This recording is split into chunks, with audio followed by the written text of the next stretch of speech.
राम राम मंडळी, पुन्हा एकदा स्वागत आहे तुमच्या माझ्या मिनी ब्लॉगमध्ये. तर मी आले होती ठाण्याला माझा टायपिंगचा पेपर देण्यासाठी. सकाळी 7 वाजताच मी घरातून निघाले होती आणि त्यानंतर मी स्टुडंटसोबत जाणार होती मॉलमध्ये फिरण्यासाठी, थोडंफार टाईम स्पेंड करण्यासाठी. आणि मग आम्ही इथे गेलो होतो ठाण्याच्या जवळ आसपास लेक्चर मॉलला. मग आम्ही 5-6 जण होतो, त्यात 4 मुले आणि 2 मुलं होते. हे सगळे स्टुडंट्स होते आणि मी ह्यांची स्टाफ होती.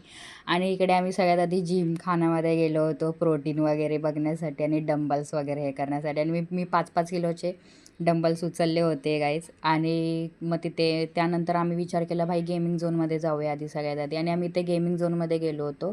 खेळलं तर आम्ही काय नाही, फक्त नाटक करत होतो बसून गेमिंग झोनमध्ये. खेळायची इच्छा होती बट आम्ही तिथे नाही खेळलो, आम्ही दुसरीकडे गेलो होतो. आणि मग नंतर फायनली हे चेअरला काय म्हणतात मला माहिती नाही, बट इथे आम्ही हॉरिबल एक्सपिरियन्स घेतला भाई. खरंच खूप मजा आली इकडे आम्हाला एक्सपिरियन्स करताना, कारण ते भाई असं रिअल वाटत होतं. खरंच खूप भारी वाटलं होतं.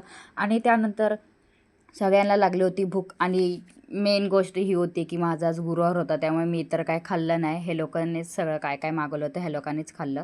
मग नंतर आम्ही परत एकदा गेमिंग झोनमध्ये गेलो होतो गेम खेळण्यासाठी वगैरे. आणि नंतर गेम वगैरे झाल्यानंतर भाई मी तर खूप थकली होती, कारण मी सकाळपासून बाहेर होती 7 वाजल्यापासून आणि ह्यांचं तर फोटो सेशन चालू होतं. आणि मी जास्त काही व्हिडिओ घेतले नाही. आणि फायनली मी ह्यांना जबरदस्ती घेऊन आली खाली की चला घरी म्हणून. आणि भाई फायनली मला कामावर आली, कारण मला कामावर पण यायचं होतं आणि मी खरंच खूप दमली होती. त्यानंतर मग थोडंफार काम वगैरे केलं मी पण. आणि क्लास वगैरे बंद करून मी गेली होती स्वामींच्या मठात, कारण आज होता गुरुवार. तिथे पण खूप गर्दी होती आज, बट काय नाही, तेवढं चालतं. आणि स्वामींच्या मंदिरात जाऊन वगैरे आले आणि मी घरी गेली. त्याचा पुढचा काही शूट घेतला नाही. Bye bye.